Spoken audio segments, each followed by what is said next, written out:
Assalamu alaikum. Ekran oldidagi hurmatli ko'ruvchilar. Kechqurunlar xayrli bo'lsin. Ayollar va da'vo programmamizning 12-sonini ko'rishinglarni qizg'in qarshi olamiz. Men Fatima Hasan. Xitoy tajovuzchilari Sharqi Turkistondagi qiz ayollarga inson tasavvur qilolmaydigan darajada zulm qilib kelyotdi. Jazo lagerlari qamalgan qiz ayollarning ahuzari shohidlarimiz orqali erkin dunyoda yashayotgan bizlarga yetib kelib, yuraklarimizni ezibatdi. Hozir dunyoning har qaysi joylarida Sharqi Turkiston da'vosi qaytadan kun tartibga kelyotdi.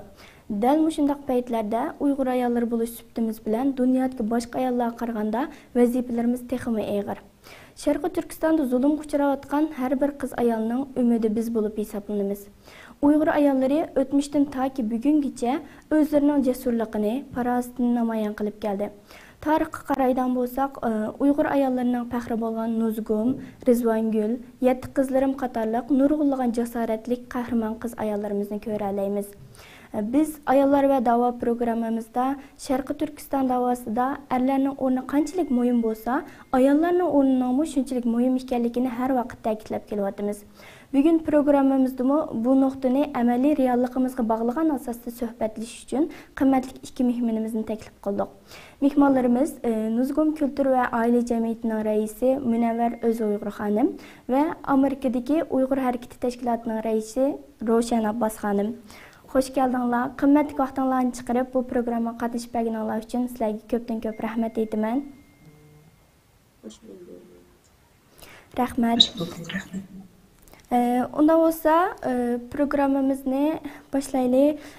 Savollarimning birinchisini men Ravshan Abbos xonimdan so'rab o'tay. Bizga shu Sharqi Turkistonning hozirgi umumiy vaziyatini yig'inchoqlagan asosda bir tushuntirib o'tgan bo'lsangiz. Rahmat Fatima Hasan. Sizga rahmat. Assalomu alaykum. Qadrdon vatandoshlarim, hurmatli Munavvar ustoz.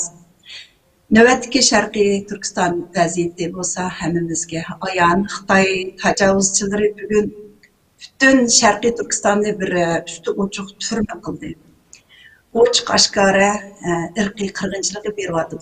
Ya'ni bugungi 21-asrning informatsiya, yani aqlli telefon, internet, jamoat taratqullari bilan butun dunyo bir-biriga bog'lanib turgan bunday bir davrda bizning Sharqiy Turkistonlik xalqimiz, vatandagi ota-onalar bilan, urug' tuqqanlari, qarindoshlari bilan, farzandlari bilan hech qanday aloqa qilolmayotganiga 3-4 yillarda uning bo'lyapti. Lagerdagi Uyg'urlarning ko'pinchilaridan hech qanday xabar yo'q. Turmadagi jazo muddatlari to'shqan qarindoshlarimiz qo'yib berilmayotgani yo'q. Qiz ayollarimiz bo'lsa sistematik va to'plam tajovuzga uchrayotdi. Nurg'unlagan Uyg'urlarning ichki organlari ilinib, jasadlari ko'yilib tashlanayotdi. Uyg'ur guvohlari tug'ilmayotdi. Ya'ni Uyg'urlar aktiv bir turdagi irqiy qirg'inchilik uchrayotdi. Endi Xitoy tajovuzchilari bugungi kunda ularni Xitoydek ko'rinasan, Xitoydek kiyinasan, Xitoydek o'ylaysan, Xitoydek yashaysan, ya'ni Xitoy bo'lasan deb majburlayotgan bu siyosatini qattiq davomlashtirib kelyapti. Ko'pdan ko'p rahmat. Undan bo'lsa programmamizning ikkinchi savolini Munavvar xonim taqdim qilman. Munavvar xonim, bizga shu Sharqi Turkistondagi ayollarning hozirgi ahvoli nimani ishorat qildi, shu haqida bir to'xtalib bergan bo'lsangiz. Ayollar demek bir milletninki anıları demek. Ben bu yerda bütün dünyadaki, şu ekran oldidagi barliq qarindoshlarimiz, ayol qarindoshlarımızga cho'nqur ehtirom bilan salom yo'llayman. Shundaqla programmamizga qimmatli vaqtini sarf qilib qatnashgan Ravshan Abbos xonim qarindoshimizga alayda rahmatimni bildiraman va barliq shahid bo'lib ketgan onalarimizga yatqa yeri jannat bo'lsin deyman. Bu Sharq Turkistondagi zulm sababidan turmalarda hozir hayot yashayotgan qarindoshlarimizga Alloh subhanahu taolo eng qisqa vaqt ichida bir chiqish yo'li berishini, shundaqla mamlakatimiz Sharqiy Turkistonning hurligiga bir kun bo'lsin avval uchrashishimizga Alloh nasib qilsin deb duo qilaman. Sharqiy Turkiston dunyoning har qaysi joylarida zulm bo'ldi, tarixdan beri bo'lib kelyotdi, yana davom qilyotdi. Bo'libmi islom davlatlarida yoki musulmon ellarda yoki musulmon bo'lmagan davlatlarning ichida musulmon ayollari, musulmon xalq zulmga uchrab kelyotdi. Ammo Sharqiy Turkistondagi ayollarimizning beshiga kelgan bu zulm dunyo tarixida o'xshashi bo'lib bakmagan. İnşallah bundan kimi bo'lmas, eng og'ir bir zulmni ham sistemalik bir shakldagi assimilyatsiya qilinishga uchrash bilan birga turmaning ichidagilar qiynalish va kampning ichidagilar mingsini yurish zulmga uchrash bilan birga turmaning teshidagi va dunyoda erkin dunyoda yashayotgan barliq Sharq Turkiston qarindoshlarimiz ko'rinishda erkin yurganda qilgan bilan usti uchuq bir turmaning hayotini hem siyosiy jihatdan, hem ijtimoiy jihatdan, hem fiziki jihatdan bir zulm ichida yashayotdi. Tamam. Ondan sonra hazır ayollardan söz qilib o'tdingiz. Yana muşdan keyingi ulaplam sizden sualımni soray. Sharqiy Turkistondagi hazırlık ata-onasidan ayrilib qolgan yetim bolalar, ata-onasi jazo lagerlarida bo'lgan bolalar degandek, mushu assimilyatsiya qilinayotgan o'smirlar haqida, ashlarning ahvoli haqida bir ma'lumot bersangiz, Munavvar xonim. Aslında bir balanın ata-onasidan ayrilib qilishi ular uchun intayin og'ir bir ruhiy besim. Ya'ni hayotining oxiriga qadar ta'sir qiladigan bir ruhiy besim. To'g'ri. Ata-onasi emas, o'z yaxshi ko'radigan ustozlari, savodoshlari, birga o'ynaydigan mahalladagi do'stlari yoki bir ailede yoki bir jamoatda cho'ng bo'lgan, birga yashagan urug' tuqqanlardan ayrilib qilishmi bir bola uchun intayin og'ir bir psixologik jihatdagi besim, yana bir zulm hisoblanadi. Endi buni biz zulm desak, dunyoning har qanday bir yerida ya top bir şekilde o'ldirilish, top bir şekilde ko'chirilish zulmga uchragan bo'lsa-mu, bizning Sharqiy Turkistondagi hozirgi o'smirlarimiz ota-onasidan butunlay ayrilish bilan birga, yana o'zining urug' tuqqanlaridan ayrilish bilan birga, o'zining madaniyati, o'sib yetilgan oilasining urf odatini ayrilish bilan birga, hammadan muhim onasining ak sütünü emib bu dunyoga kelgandan keyin birinchi qatim so'zlaydigan ona tilidan ayrılib, butunlay kimligidan ayrilgan, faqat ikki puti mang'alaydigan, ikki puti ko'zi ko'ralaydigan bir o'zgartirishga tayyor turgan hayvon bolasidek bir muomalada yashamoqda. Bu bolalarimizning bu shakldagi zulmga qilishi, ya'ni faqat bir musulmon davlatlarda yoki musulmon iqlimidagi zulm uchragan yoki bo'lmasa bir davlatdan yana bir davlat qilingan urush, tajovuzchilik yoki istilo qilish uchun kelib chiqqan zulm uchragan bolalarga qaraganda nechqat og'ir bir zulm bo'ladi. Bizning qo'rqadiganimiz shu. Kelajakda bu bolalar hatto o'zining kim ekanligini bilmaydigan, faqat mashina odamga o'xshash buyruq bilan ish qiladigan, ne millatini, ne urug' tuqqanini, ne ota-onasini, neki o'zining kimligi, masalan, ona tilini yoki ona vatanini bilmaydigan bolalar bo'lib qolishni xatariga duchor bo'ladi. To'g'ri, haqiqatan to'g'ri deysiz. Sharqiy Turkistondagi bolalarning ahvolini so'zlab o'tsak, bu yerda so'zimiz tugmay qoladi. U bolalar uchun hozircha qo'limizdan kelganlari qalbimizda go'zal duolarimizni qilish, ota-onalarga sabr tilash, inshaalloh eng qisqa muddat ichida erkin dunyodagi farzandlarimizga o'xshash shularni eng erkin shaklda ota-onalar bilan ko'rishadigan bir fursatga yetkazamiz. Ondan sonra sualimning keyingisini Ro'shan Abbos xonimdan so'rab o'tay. Navbatda xalqarodagi Sharqiy Turkiston da'vosi qaysi vaziyatda? Bu haqida yaxshiroq bir tushuncha bersangiz. Növbətdə hazır Munavvar ustaz təfsili sözləb ötgənədək məyli eğubar balalarına nisbətən olsun, məyli ayallarımızға nisbətən olsun, məyli bütün Şərqi Türkistan xalqı hazır elib verilayotgan toplam bir türdəki bundaq bir irqi qırğınçılıqı izləyotgan millət o hazırda şu vətəndəki əhvallar bütün dünyada, bütün mətbuatlarda hamma yerda so'zlanish kerak. İnsan hakları deydigan her qandaq bir davlat, bizning musulmon ummatlarimiz, musulmon davlatları hammasi bu to'g'risida bizga ochiq destek berishi va har bir davlat o'zlarininki parlamentlarida bu masalani o'tirg'a qo'yib, Xitoyga qarshi bir harakatga o'tishi lozim edi.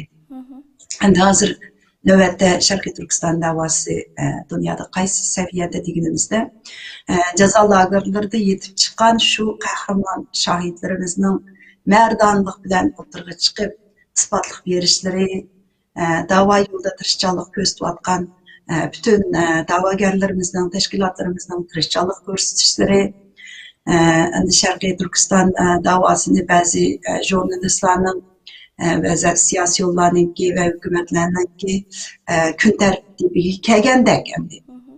Ammo garchi biz hozir ko'rayotganimizda bir mahal kun tartibiga kelayotgandek, xabarlar chiqayotgandek bo'lgan bilan biz Sharqiy Turkistonlik bo'lish sifatimiz bilan bunga biz aldanmasligimiz lozim. Chunki xuddi bir dengiz to'lqindek bu da'vo hozir hali bir ko'tariladi, bir tushidi, bir yo'qolib ketgandek bo'ladi, bir chiqqandek bo'ladi. Buni hammamiz ko'rib turyapmiz. Shunga davomli biz o'zimiz Uyg'urlarni har joylarda o'zimiz yashayotgan davlat shaharlarda davomli tartibda turishimiz kerak. Gerçi navbatda chet eldagi bu da'voni dunyodagi ba'zi siyosiy markazlarda, ya'ni Amerika, Kanada, Avstraliya, Angliya, Belgiya va Gollandiya qatorli davlatlarda Sharqiy Turkiston masalasi haqida ba'zi ijobiy harakatlar ilib berilib, qonunlar chiqarilgan yoki qonun loyihalari o'tirg'a qo'yilgan bo'lsa-mu, yana Sharqiy Turkiston da'vosi dunyo jamoatchiligi oldida hamma kishilarga tanish bo'lgan bir masala bo'lib qolgani yo'q. Endi dunyodagi tanilgan liderlar Uyg'urlarning yuzini yotgan irqiy qirg'inchiligini e'tirof qilib, o'tirg'a chiqqani yo'q. Bo'libmi musulmon davlatlari bunga bir e'tibor bergani yo'q. Turkiyadagi jinoyat markazi bo'lsin, Turkiyadagi jinoyat bo'lsin, Sulton Ahmad jamilarda bo'lsin, mayli qaysilikli musulmon davlatlardagi masjidlarda bo'lsin va yoki ishki haramda va yoki Misrda, Eronda yoki Quddusda bo'lsin, hech qanday bir yerda Sharqiy Turkistonliklar uchun ularga atab bir duoda bulunayotgani yo'q. To'g'ri. Gerçi de nurgullarımız hazır Uygur meselesini bütün dünya bilip gitti deb o'ylaganimiz bilan texi vaziyat mana bu holatga ketyapti. Shuning uchun har bir Uyg'ur to'xtamasdan o'zining qo'lidan kelganini qilish kerak. İstanbul'daki, Ankara'daki qarindoshlarimiz hozir mana ko'chaga to'kilib har bir insoniy nuqtai nazardan o'z oilasiga ega chiqqan holda buni hozir bir gündemga keldi. Shundoq ahvollar davom qilish kerak, dunyoning har yerda davom qilish kerak. Hammamiz o'z oilamizga ega chiqishimiz, vatanimizga, millatimizga ega chiqishimiz, hammamiz eng oddiy bo'lgan bir insoniy nuqtai nazardan mening oilam qani, mening onam qani, dadam qani, akam qani, hadam qani, qarindoshlarim qani deb ko'chalarda dünya jamoatchiligiga bildirishimiz lozim. Saudiya Arabistonidagi donliq ayollar huquqiy faoliyati malika Lulva Al-Faysalning bir so'zi bor. Agar siz jin tursangiz, ularga sizni istirib yiqitish kuchi bersiz. Agar mengishni davomlashtirsangiz, ular sizga agish kerak, sizga yetish uchun, sizga yetishib, sizni yiqitish uchun. Shuning uchun hamma yerda biz shu qadam elib mengishni davom qilishimiz kerak. Dunyo jamoati ichida bu da'vo bizning da'vo. Vatan bizning, millat bizning. Shunga biz to'xtab qolsak, bu millat tugaydi. To'g'ri aytdingiz. O'zimizning davosini o'zimiz qilishimiz kerak. Har yerdan bizga to'g'ri abaysiz deb o'tgandek yordamlarni qilayotgandek, da'volarimizni kun tartibga akilayotgandek ko'rinish beryotdi. Qolganini Alloh bilgicha birinchi bo'lib Rabbimiz Allohdan kutimiz. her qandaq bir yardımni. Onundan keyin qalsa, siz degandek özümüz başlasak, tama köl bular deb, birimiz anam qani, yana birimiz adam qani, yana birimiz akam qani deb chiqish jarayonida, mush xil jarayonda, mush şekilde davom qilib maqsaq, inshaalloh davoyimiz texmi kengayib, oxirida yaxshi bir natijaga erishimiz. Onda olsa, keyingi savolimni yana sizdan so'ray. Ayollarninki Sharqi Turkistondagi, ya'ni ayollarning Sharqi Turkiston davosidagi roli haqida bir tushuncha bersangiz. Dayet bir muhim nuqtani sordingiz.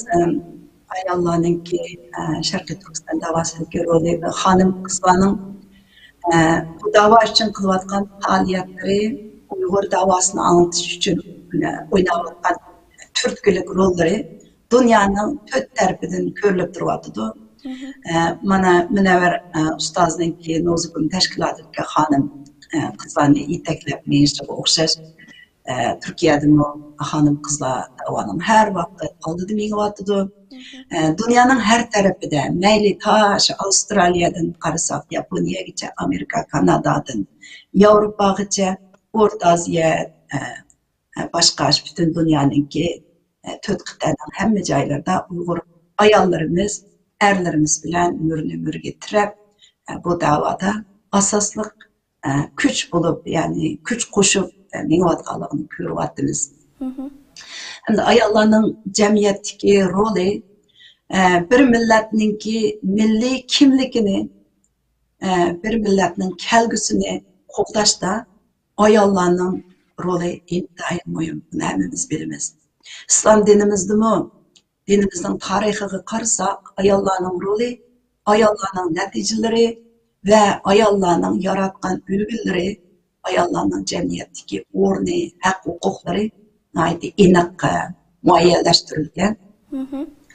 Ayollar jamiyatning asosi, bir millatning kelgusi uchun ayollarning o'ynaydigan roli bu shu millatninki bir millatni tug'digan, shu millatni yetishtiradigan ana bo'lg'achqa bu millatninki asosiy uli bo'lib hisoblanadi. Ya'ni ayollar bir millatninki istiqboli, kelgusi yani şu ayollarning, onalarning qo'lida. Onalar bola tug'ishdan sirt shu bolalarninki tunji muallimi, bolalarga qandoq odam bo'lishni, qandoq yashashni, qandoq hayot kechirishni o'rgatuvchi shu onalar. Ya'ni bolalarimiz odamiylikni, jasoratni, qahramonlikni, vatan millatni söýüşni şu analardan ürgünüdür. Endi bir millet üçün mücadele qilishni şu analarninki qilayotgan ish faoliyatlaridan ürgünüdür. Milleti, vatani üçün bedel to'lashni, qurban berishni bo'lsa, şu analarımızın, şu ayollarımızın öz ailesi üçün to'lagan bedellari, qilayotgan fidokorliklariga qarab ulgu oladi.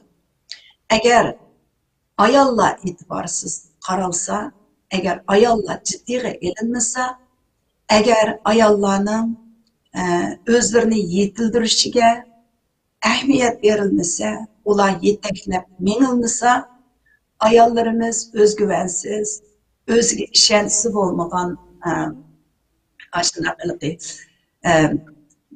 nima naytiliq o'ziga bir ishni qila olayman degandek bir o'ziga ishonch bilan tarbiyalansa, ularninki qo'lida tarbiyalangan farzandlarimi ko'p hollarda ana shundoq o'ziga ishonchsiz bo'lmagan, qarorsiz, maydonsiz, jasoratsiz cho'ng bo'ladi. Şu anda bu davada ayollarimizningki vatan millat davasini bo'lishi her tarafta, her tashkilotda asosli o'rinda bo'lishi intayin muhim. Hozirda sporadiki, hozir shu dunyoning har qaysi joylaridagi Sharqiy Turkiston xalqining 20 ayollarni tarkib topadi. Chunki bu muqaddas davo erlarga qandoq farz bo'lsa, xuddi namoz har bir musulmonga farz bo'lgandek, bu davoni qilish, bu ibodat har bir ayollarga ana shundoq farz. Şuna endi bu davani hemmimiz qilishimiz lozim. Ayollar bo'libmi buning da o'zining rolini joriy qildirish lozim. Ayollarimiz har bir oilani Sharqiy Turkiston uchun bir azimat tayyorlaydigan davoni davomlashtirib vatanning mustaqilligi, istiqloli uchun kurash qiladigan jangchilarni yetishtiradigan bir maktab qilib qurib chiqishi lozim. Buning uchun shu ayollarimizni tashkilot rahbarlarimiz, liderlarimiz shularni yetaklab menishi, ularni yetildirishi lozim. Endi butun dunyodagi hamma Turkistonlik qizlarimiz bu insoniy, dinniy, milliy xizmatni, ya'ni vatan davosini davomli qilishga chaqiramiz ham birlikda shuna qilganligimizga ishonchim komil. Ko'pdan ko'p rahmat.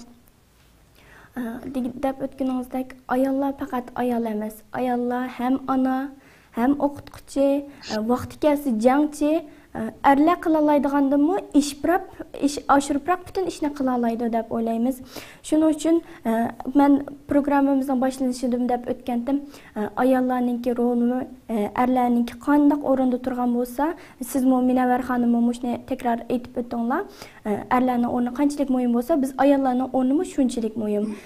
Heliki biz hozirgidek bir vaziyat yashayotgan vaqtimizda bir ayol bo'lish sifatimiz bilan boshqa bir ayolga qaraganda chaqda bizning ustimizga tushgan vazifa texmi og'ir.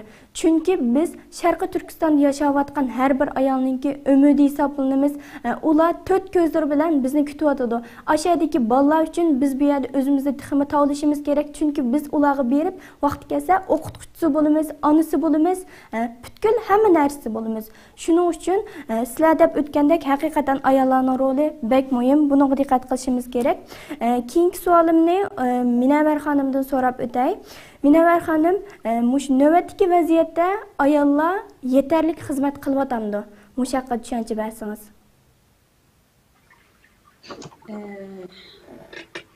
Asli insoniyatning tabiatidan aytgan chog'da erlar sirtqi dunyoning ishini qiladigan, ayollar bo'lsa oilasining murabbiyasi.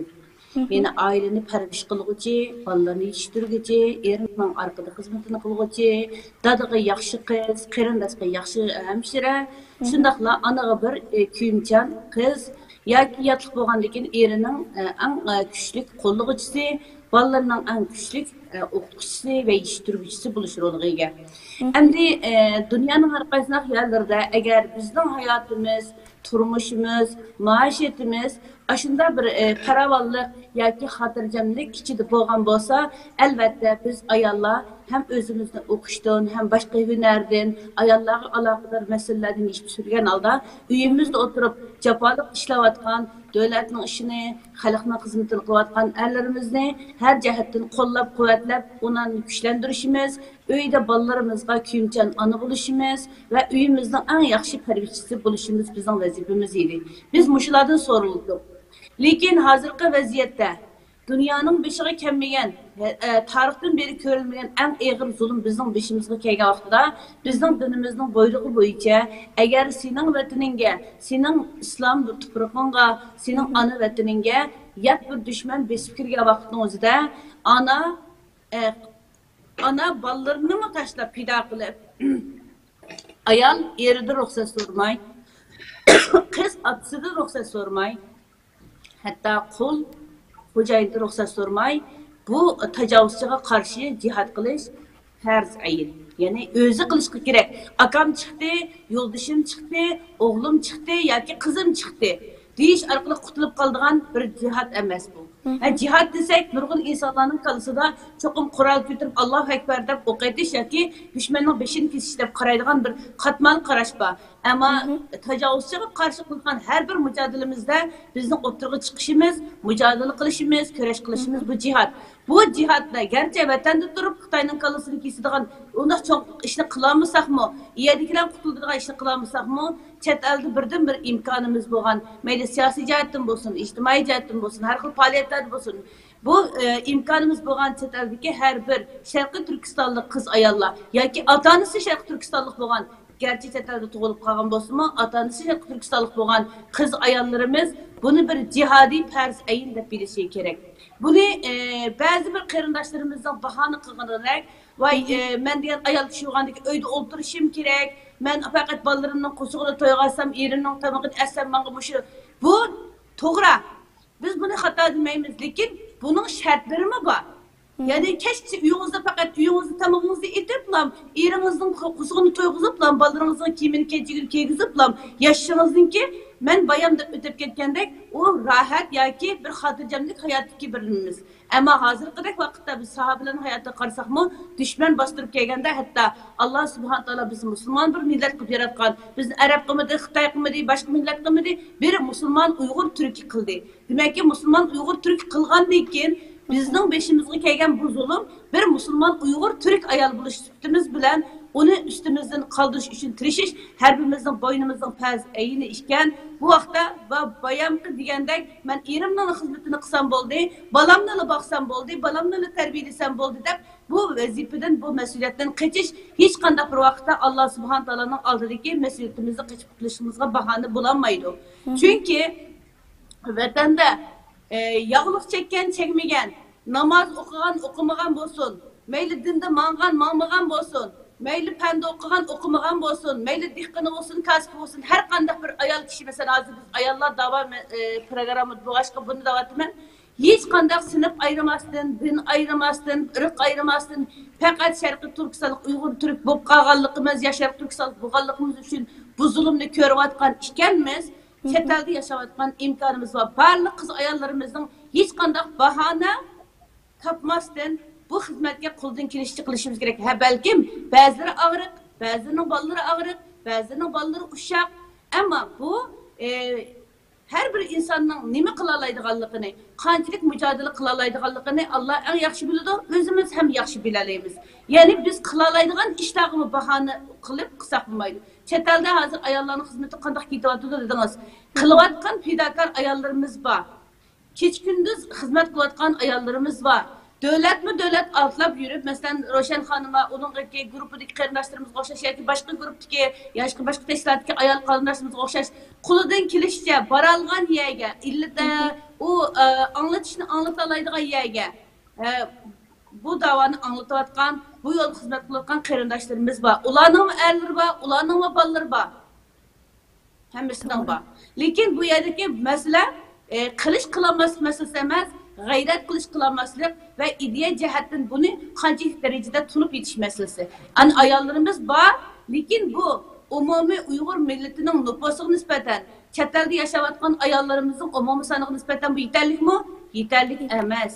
Yana nurg'un xizmat qila oladigan ayollarimiz bor. Ya meni bolalar deydi, bolalarni bahona qildi. 8 tane, 9 tane bolasi bilan da'voning oldida ketayotgan, nurg'un ayollarga dars berayotgan, xizmat qilayotgan ayollarimiz bor. Bir bolasi bilan uydan chiqamayotgan ayollarimiz bor. To'g'ri. Buningdagi bu da'voni tunish masalasi, mas'uliyatni tunish masalasi hech bir musulmon ayol agar o'zini musulmon deydi ekan, hech bir Sharq Turkistonlik ayol o'zini Sharq Turkistonlik deydi ekan, hech bir odam men bir insoniy vaziyatim bor, vicdonim bor deydi ekan, bu ahmaydigan bahonalarımızın arkasına mümkün olmasligimiz kerak.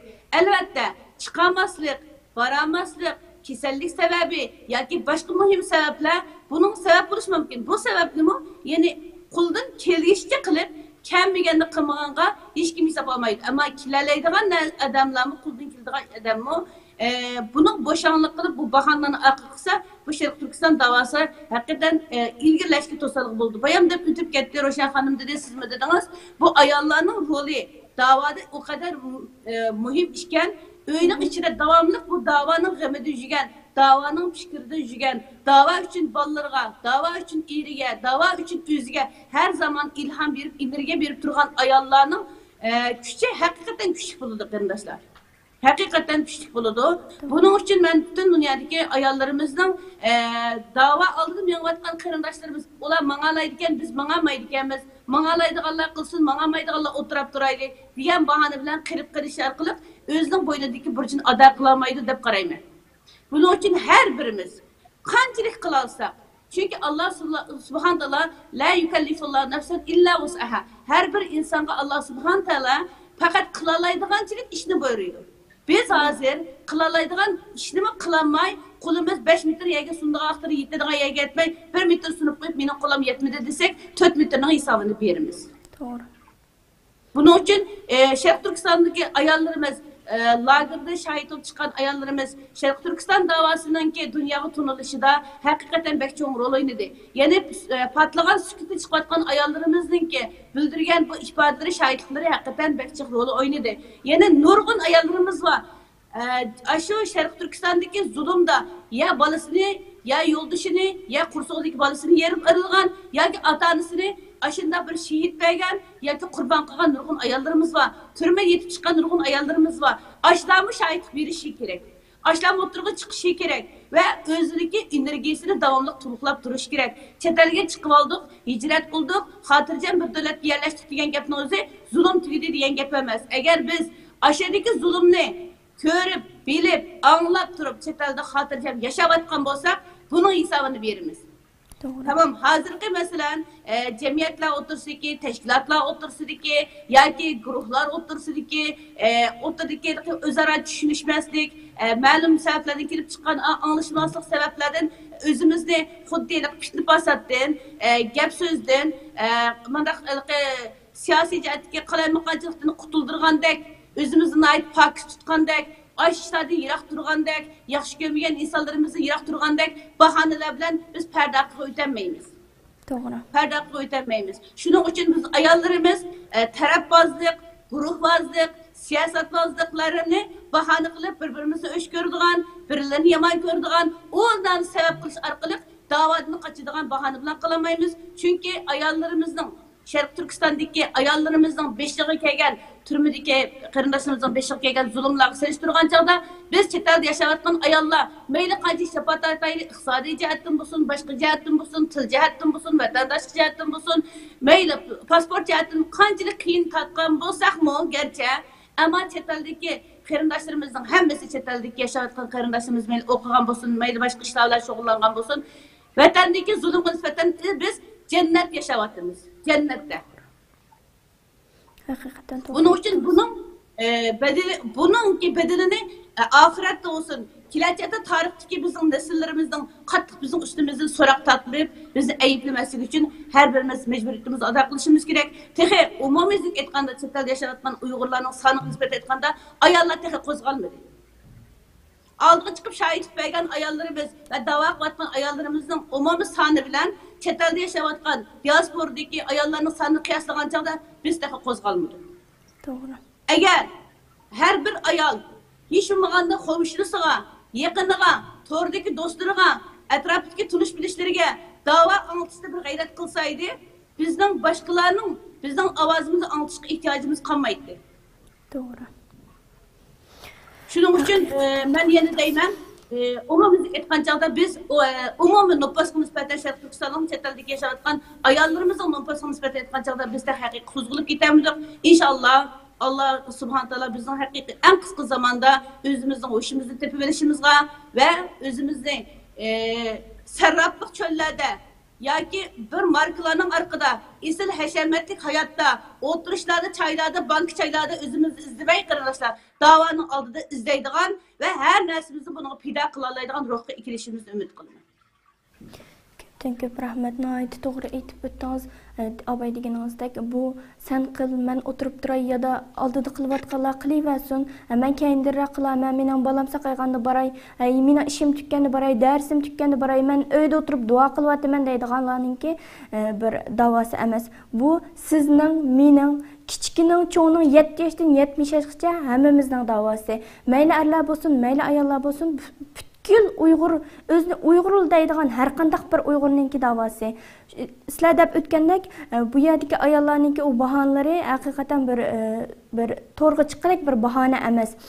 Minaver hanım dep öttü, her bir ayal bolğucu öyde oturup, hazır telefonumuz var, internet var, her kandak bir vakitte karşımızdaki bir insan bolsun, mayli başka devletdeki bir insan bolsun, demekçi bolğan sözümüz ne? Hemen aytalaymiz. Bundaq bo'lgankan, siz uydan chiqolmagan bo'lsangiz, og'rib qolgan bo'lsangiz, balangiz og'riq bo'lsa yoki boshqa ishingiz bo'lsa, telefoningizga o'tirib, "Ha, qarindishim, manda ahvolda. Bizning vatanda manda zulm bo'lyotdi" deb anglasangiz, bumi da'vo qo'shgan bir tuhfangiz bo'ldi. Bu yerda boshqa ortiq gap qilishning hech hojati yo'q. Har bir ayol kishi bo'g'ichi, mayli er kishi bo'g'ichi o'zining vijdonini so'rab boqsa bo'ldi. Men nima ish qilyapman? Vatan uchun nima ish qila oldim? Men vatanim uchun bir og'iz gap qila oldimmi? Ma'qul vatanni qo'yib turayli. Ayollar uchun o'zininki qarindishi, opasi, singlisi, inisi, aksi ular uchun nima ish qila oldim deb so'rab beqish kerak. Shuning uchun ayollar bo'libmi biz o'zimizdan ko'proq so'rayli. Chunki shu uydagi ernimi shu da'voga menga chiqib sen qilib kira. Men kaynada bajimi deb turdig'ini. Balasinimi, balam sen kelgusida Sharqiy Turkiston uchun xizmat qilsa, sen Sharqiy Turkistonning bir jangchisi bo'lsa, sen ashada o'qituvchi bo'lsa yoki boshqa bir nima bo'lsa deydig'inimi shu biz ayollar. Biz o'rnimizdan tik turgan vaqtimizda erlarmi, bolalarmi, boshqa hammasi tik turdi. Chunki biz har vaqt ularning oxirgi destekchisi bo'lishimiz kerak. Unda bo'lsa keyingi savolimga o'tib ketay. Bu savolni Minavvar xonimdan so'ray. Minavvar xonim, abayim deb o'tdik. O'zimizning vazifalarini deb o'tdik. Shunda bo'lsin buni takror deb o'tishni to'g'ri deb qarayman. Biz mush erkin dunyoda yashayotgan ayollar bo'lish suhbatimiz bilan, xonim qizlar bo'lish suhbatimiz bilan kelgusida Sharqiy Turkiston uchun o'zimizni qaysi holatda tayyor qilishimiz kerak? Mush haqida so'zlab bersangiz. Rahmat. Bu meseleni ben burunki programlarımda deb o'tib ketgan. Her zaman biz etrafımızdaki qarindoshlarımizga shuni deb kelyapmiz. Menimcha bo'lganda har bir ayol hem o'zini, hem qizlarini, hem oilasidagilarni, hem atrofidagilarni Sharqiy Turkistonda kelgusiga uchun hazırlaydigan hem hozirgi mücadelede aktif bo'ladigan hem kelgusi uchun hazırlaydigan bir holatda bo'lishi kerak. Buning uchun o'zini davomli bilim bilan hem ana tilini mustahkamlagan holda hem o'zininki iqtidor yetgan her sahada o'zini yetishtirgan holda tayyor holatda turishimiz kerak. Ümidsizlik musulmonlarga yarashmaydi.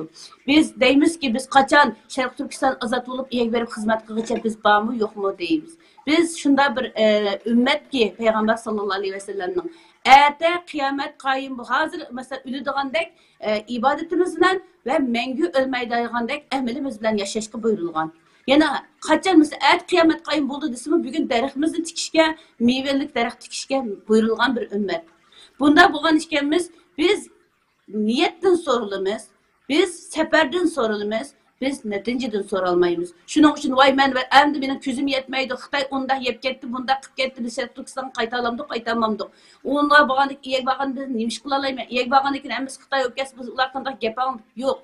Men Sharqiy Turkiston bağanda şu işten men qılıma. Şunun için ben balamni mundaq terbiyelay. Her qandaq japadır. Hatta su, tok, gaz hem narsani portlatib Xitoy yo'q qilib bizga tuproqni ashunda tashlab qo'ygan vaqtning o'zida biz ashada bolalarimiz bilan ashada qiyinchilikda yashayotgan qarindoshlarimizni qanday oyoqda turg'izish, qanday yordam berish, her narsani noldan boshlaganda qanday boshlash.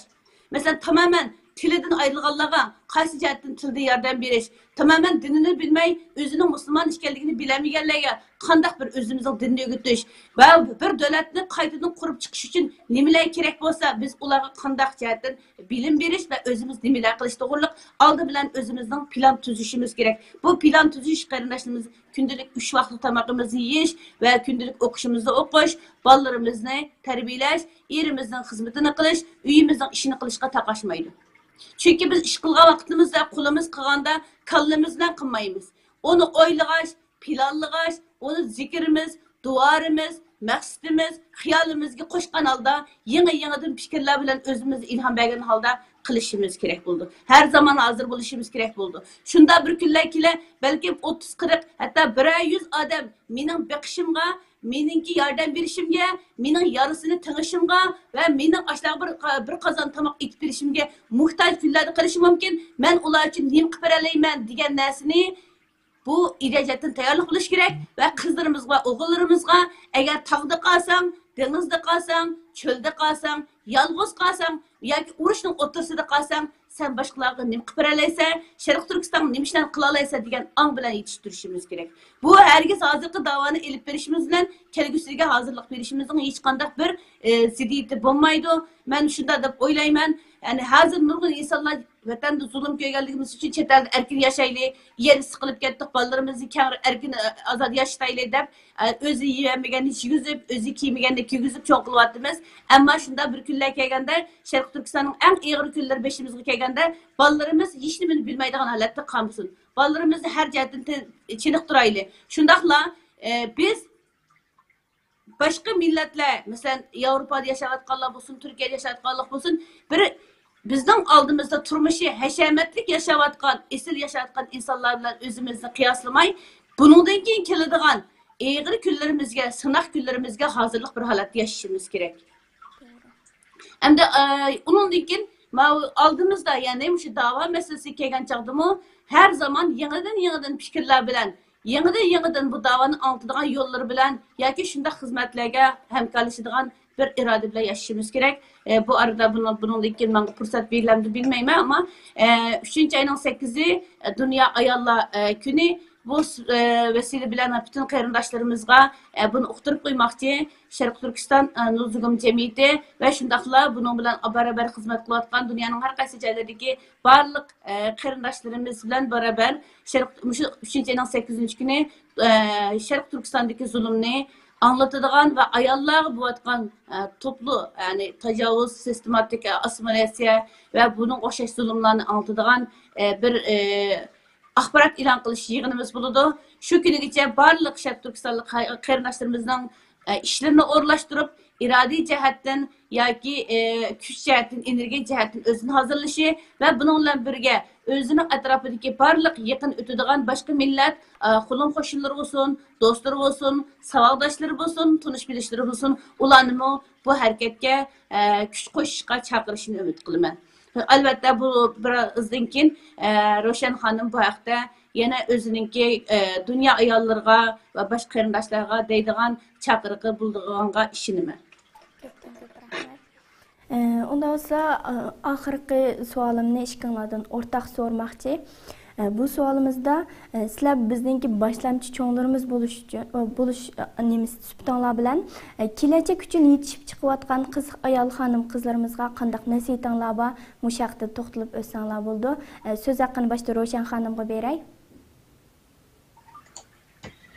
Rahmat. Men dastlabda hozir ustozninki o'tirib qo'ygan 8 mart ayollar bayrami munosabati bilan bir hareketki ötüş, yani bu ayollarınki, ayollar başlatmağıdığan, ayollar kozguladıgan bir sebep gün, bir yılda bir qatim keladigan, yani 8 Mart Xalqaro ayollar kuni deydi.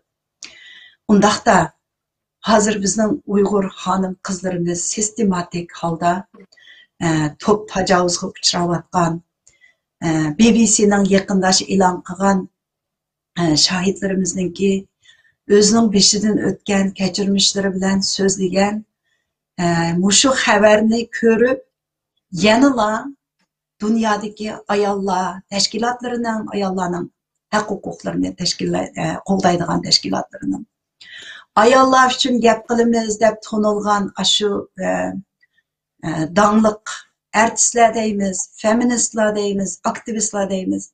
Şularning yanıla sükut qilib o'tganligi bizningki xizmatlarimizning yetarli qilinmaganligining bir ko'rinishi. Shuning uchun men hozir Munavvar xonimninki o'tirib qo'ygan 8 Mart kunidagi namoyish, axborot e'lon qilish faoliyati qo'limizda nima kelsa shu kuni ko'chalarga chiqib Xitoy elchixonalarining oldida, Xitoy konsulxonalarining oldida, agar biz yashayotgan shaharlarda Xitoy elchixonasi yoki konsulxonasi bo'lmasa, jamoat yig'iladigan so'rinlarda agar pandemik Xitoyning virusi deb ko'proq odamlarning yig'ilishiga yo'l qo'yilmaydigan ahvol bo'lsa, bir odamni qila oladi. Bir xonim, bir qiz shu vatandagi şu azaplarını görüvatkan hanım kızlarımızga avaz bulalaydı erkinlik heptedi. erkin dünyalar. Eğer bunu biz kılmasak, biz milletimizge yüz gelenmeyimiz, analarımızga yüz gelenmeyimiz, şu vatandaki dostlarımız, aç sınırlarımız, şu Uygur hanım kızlarga yüz gelenmeyimiz. Şunun için bununki menimce Münevver hanım yana torlarda teşvik kıldı dep o'ylayman. Şununga diqqat qilib turib, 8 mart günü bütün dünya boyunca hanım kızlarımızın bir qatim qo'zg'alishini umid qilaman. Endi kelgusidagi yosh hanım qizlarga deydigan nima gapim bor deganda men bu so'zimni Martin Luther King Jr.'ning bir danliq so'zi bor. Men shuni bilan boshlasam, uni deganidek hayotimiz mo'yim ishlarga sukut qilgan kunimiz oxirlashishga boshlaydi. Yana bir qatim takrorlayman, hayotimiz şu hayatımızdaki, bizden etrafımızdaki mo'yim bo'lgan ishlarga sukut qilgan kunimiz oxirlashishga qarab mavdu, oxirlashishga boshlaydi. Ya'ni hammamiz uchun oilamiz muhim, xalqimiz muhim, vatanimiz muhim, vatanimizning mustaqilligi texmi muhim. Agar biz sukut qilsak, agar biz harakatga o'tmasak, Xitoy allaburun g'alaba qilgan bo'ladi. Hozir hammamizning harakatga o'tish vaqti. Her bir Sharqiy Turkistonli yosh xonim qizlarimiz hech qachon birlarininki boshlamchilik qilishini saqlab turmasdan, mana Munavvar ustoz deb o'tganidek, bu vatan davosidagi har qanday bir ishni boshlashidan kichikkina jarayonlargacha, ya'ni har bosqichninki o'ziga tushliq bir davri bor bu davoninki. Şuna meyli bunu capaları bolsun, meyli azraq neticelerninki özümüzge bir işenç verişleri bolsun, yaşlarımızınki meydanını tevrenmestin, estağidillik ve muqimlik bilen izchillikni davamlaştırışını tavsiye qilamiz. Her birimiz bu yolda her türlü qiyinchiliklarga duch kelamiz albatta, her türlü problemlar bo'ladi, qiyinchiliklar bo'ladi, qo'llamasliklar bo'ladi. Kuchlikning ma'nosi bo'lsa, bir odamni bir kuchli deb tasvirlagan vaqtimizda yoki men kuchli bir insonman desak, kuchlikning ma'nosi qiyinchilik yoki problemlarga ko'z yumib, uningga pisand qilmay o'tib ketish yoki uning bilan orqaga chekinish emas, balki uni tonish, qabul qilish va Allohning niyati to'g'ri bo'lgan, vatan millat uchun to'g'ri yo'lda ketayotgan bandalarning yendi bo'lganligiga ishonish va sabr qilib yo'limizni davomlashtirish. Mana shu narsalarni men ta'kidlayman. Bu davo yo'li bo'lsa bir jafoliq yo'l. Belimizni qo'yib etmasligimiz, bir ishki qiyinchilik bilan o'zimizni tatmasligimiz, ümidsizlanmasligimiz lozim. Ya'ni bir hayajonga chiqiblarni lap bir yenib, tezda o'chab yo'qolib ketmay, davomli, uzluksiz holda bu davoni izchil davomlashtirishimiz kerak. Bo'libmi, qilayotgan unumli ishlarimizni uzluksiz davomlashtirishimiz kerak. Tamchib turgan nimalar demak, suning tamchib turib, tashni teshishi suning qattiqligi emas, balki izchilligidir degan bir gap bor. Ana shundoq bir bu davoni biz davomli bir sabr, bir izchillik bilan tirishib, biz sababini qilib bersak, oxirgi natijasini Alloh bizga cho'qim beradi deb ishonaman. Rahmat. Sizga ko'pdan ko'p rahmat. Unda so'z haqqi Munavvar xonim sizda. Mening deydiganlarimni asosan Roshan xonim dedi, Allah razı olsun, naydi yaxshi xuloslab dedi. Payg'ambar sallallohu alayhi vasallam degan Allah subhanahu taala uchun eng yaxshi ko'rilgan amal az bo'lsa-mu davom qilgan amaldir. Bizde hakikaten Uygur milletimizde mi, başka milletlerde mi var? Bizde hazır bu başka milletlerde doğruluk yapıldığın hem ne vaktimiz ne haddimiz. Bizde şu hayacan var. Bir işine kalkanda güldürülebiliriz. Ya karnı bekrek de olayımız. İkinci günü, üçüncü günü yok. yoki bir mezgil o'tgandan keyin yo'q. Bahanalari bir quchoq. Endi qiz ayollarimizga, bundan keyin yoshlarimizga deydiganimiz shu. Bulupmu yaş ösmür kızlarımız, yetişiyotgan o'quvchi qizlarimiz, qizlarimiz bizning nurimiz, bizning kelajagimiz, kelajakdagi nesillerimizning onalari, kelajakdagi botir erkaklarimizning ayollari, kelajak shular orqali davom qiladi.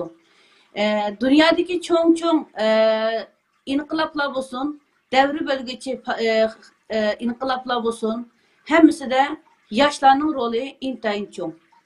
Yaşlar hem düşman tarafından en inçkilik bilen küzütülüdüğün ve ulanın hareketleriyle tosak koyulduğun ve ulanı burmulaş ideyaları bilen terbiyelep özlerinin terpek tutulduğun nişan.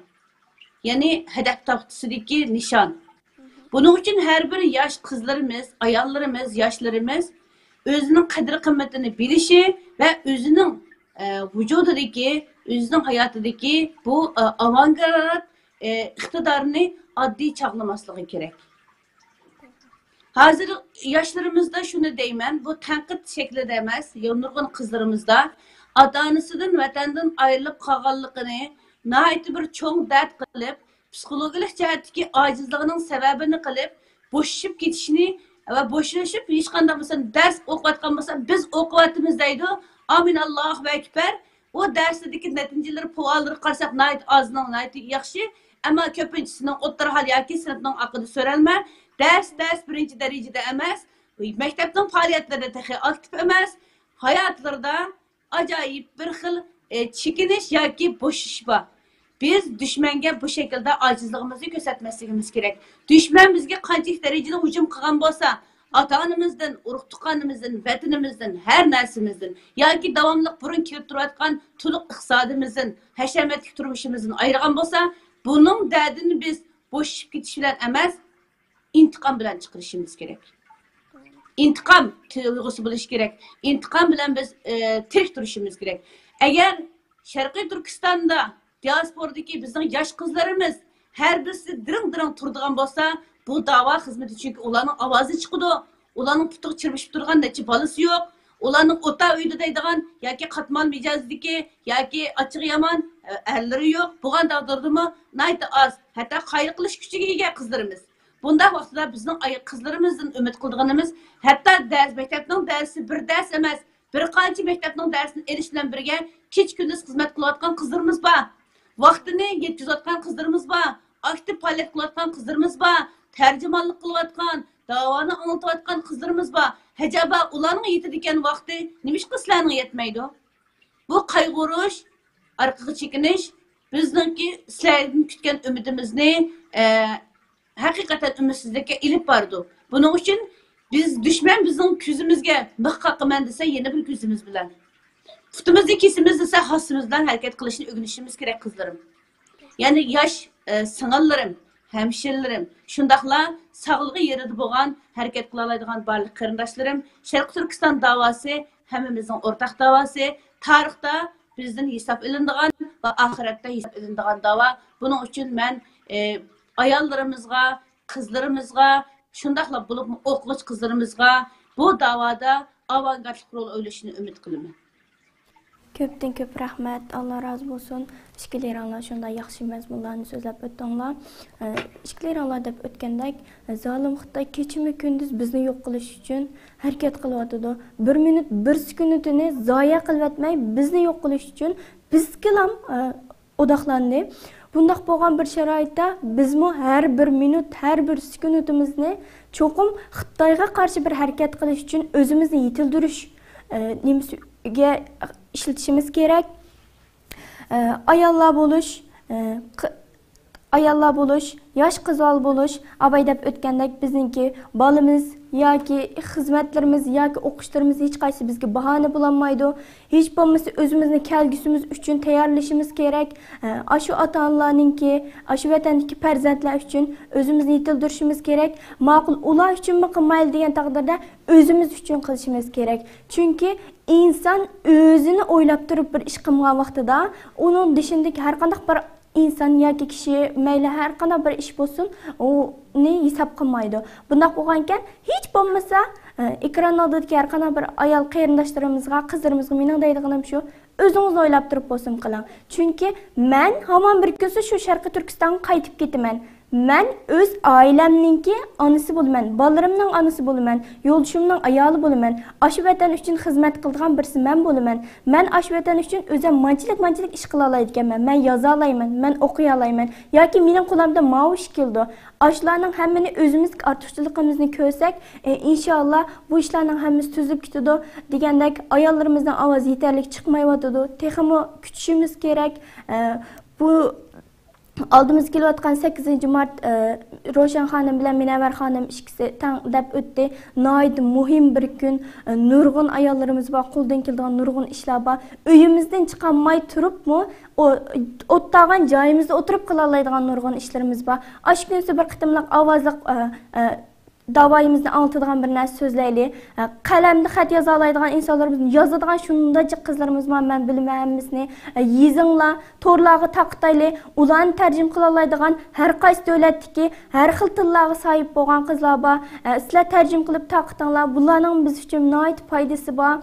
Nurg'un ishlarda biz davayimizni anlata olamiz. Men hatto bir hadimizningki bir tort yasash orqali özününki vatanga bo'lgan sevgisini ifodalab, "Mau mening vatanimningki bayrog'i. Men mushu bayrog'ni mushu so'ronga ib kirgan vaqtimda qarshimdagi boshqa davlatlik ya'ni tunishlarningki buni ko'rsatish orqali men o'zimning bayrog'ini to'ntima deganligini angladim. Mushunda har qanday bizning qo'limizdan keladigan ishlarimiz nurg'un. Shuning uchun mening bu yerga gap qilishimning hech hojati yo'q. Yana bir gap, Münevver xonimdek, Ro'shan Abbos xonimdek dunyoning har qaysi tarafida yashayotgan nurg'unlagan davoni oldida xizmat qilayotgan ayollarimiz, onalarimiz bor. Sizlarga har vaqt ekranlarimiz ochiq, bizga o'xshash yetishayotgan, vatan uchun xizmat qilishni har vaqt jon etib o'ylayotgan, kelgusi uchun men bir kishilik to'pamni qo'shsamkan deydigan xonim qizlar uchun, o'smirlar uchun o'zinglarning hayotini, o'zinglarningki da'voda qilayotgan ish izlaringlarni anglatish orqali ularning bir da'voga tashviq qilishinglar uchun sizlarni ekranlarimizga taklif qilamiz. Bu nihoyat men uchun nihoyat yaxshi bir program bo'ldi. Ikki ustozimga ko'pdan ko'p rahmat aytaman. Shunda yaxshi mazmunlarni so'zlab berdinglar. İnşallah ayollarimiz deganimizdek, o'ylaganimizdek eng oxirida tama ko'l bo'lar deb bir yerga jug'ishib, ovozimizni yuqori palliga ko'tarib bu da'voyimizni o'zimiz xohlagan bir natija bilan oyoqlashtirishimizni umid qilaman. Vaqt munosabati bilan programmamizni bu yerda oyoqlashtirgan bo'lib qoldik. İşkanlarga tekrar köpten köp rahmet ve şundaqla ekran turib xizmat qilayotgan xizmatdoshlarimga köpten köp rahmet aytaman. Ekran oldidagi bizni ko'rayotgan har bir ko'rmanlarga köpten köp rahmet aytaman. İnşallah bu daq programmani ko'rishgacha omon bo'linglar. Allohga omonat.